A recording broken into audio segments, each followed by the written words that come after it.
Tip number 1, you should aim train always, because every fight always comes down to aim typically, and most fights do end in a box, so that will become a 50-50, and then at that point it's just a person with the better aim.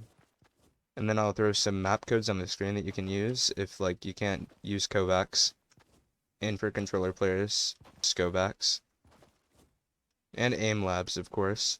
And then another huge tip is right now I'm an NA player, but I'm playing on 30 FPS with 100 ping, and 30 FPS helps my crosshair placement when I'm tarping, and tarping is usually the only thing that I do. It's like really good practice because endgames, like the delay is crazy. It used to be worse than this, and I would have played like Oceania, and it's almost like you can't tarp on Oceania. But since the servers have been better recently, then EU's fine. But like if the servers get worse, play a server where you're higher ping.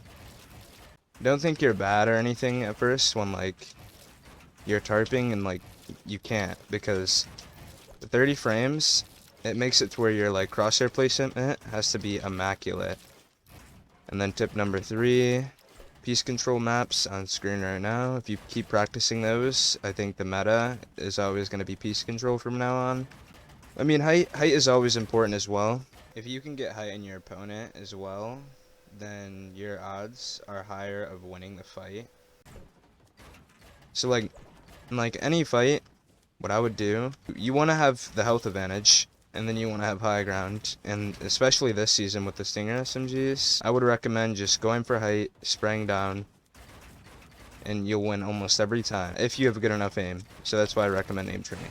Another good tip is you should always be learning something new every day. For instance, like the new Martaz phase trick that people are doing. I don't want to call it the Martaz because I'm pretty sure like someone else came out with it first, but I just don't know who they are. So the first way you want to do this with the armored wall anyway, like just for something to learn today, you know what I'm saying? You go like this, and there has to be another wall here, and it has to be yours, right? Or it could just be a neutral build, which is like a gas station build piece on the building. And then you just want to walk up to it and place the armored wall at the same time, and you'll walk through the wall. It's really dumb. They'll definitely patch it, but that's something that you could learn every day, like something like that, like an exploit, a new mechanic. So like maybe a new way to slide, maybe like, I can't slide my map for some reason, but maybe like sliding into a peanut butter edit. And you just want to practice these things because, I don't know, there's so many ways to outplay an opponent, right? Because aim will always be key, but if the other opponent has the same aim as you, then it does go down to mechanics. Well, every fight almost ends in a 50-50, and that's because typically the person who's losing wants that 50-50 chance. You're either shitting on them, and they want to just be able to kill you, or you have to finish a fight fast. It's one or the other. Just play scrims. Even when they're not on your own server, like literally any scrims is good. Like, even though I'm on 100 ping right now, right? EU scrims, those are okay. I would say anything above 100 ping is almost unplayable in game, so probably don't do that. I'm an IGL. A good thing that I do is I'll play a scrim with no guns. So basically, since I'm the IGL, I'll completely focus on the rotate in solos.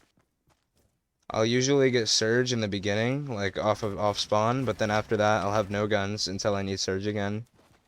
And I just want to see how, like typically you want to see how far you can get without weapons, because at the end of the day, endgames are not about fragging unless you have the best setup and the best ping, and then you could probably frag. But even then you shouldn't, I don't recommend it, because every person that you fight, that's another chance that they could just one pump you. Or Stinger SMG. Also, you should be VOD reviewing and taking notes. Even taking notes after scrims is really good. And then like having like a Google Doc, I'd say. Because basically, then you'll be able to always look back and see, like before a tournament, what and what not to do. And you can like lock it in, kind of like how they do at school. for studying for a test. It's basically the same aspect. Another good tip is you should always take breaks. I won't even notice any pain or anything like that, but I'll notice my aim is getting worse, my mechs are getting worse. I mean, a good 15-minute break in between like a 2-hour session is probably good. And always have a good schedule. Most of these things that I'm saying right now, I'm not doing, but I do know that they will make you better. And so a lot of pros become tier 1, and you just have to have such a hard work ethic to do all of this all the time. And trust me, if your work ethic is hard enough and you know what to do with all these tips, you will become the greatest.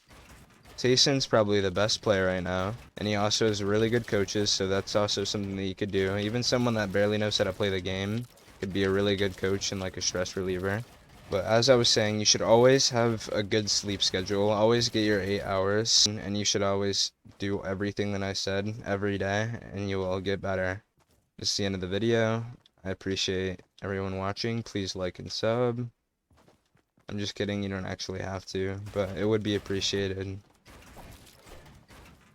I almost put, I don't want to say no effort. I mean, I did give you, these are good tips, but I'll probably put like barely any effort into the editing and stuff. So I do appreciate you clicking on the video in the first place. Like and sub if you'd like. And have a great day. Thank you guys.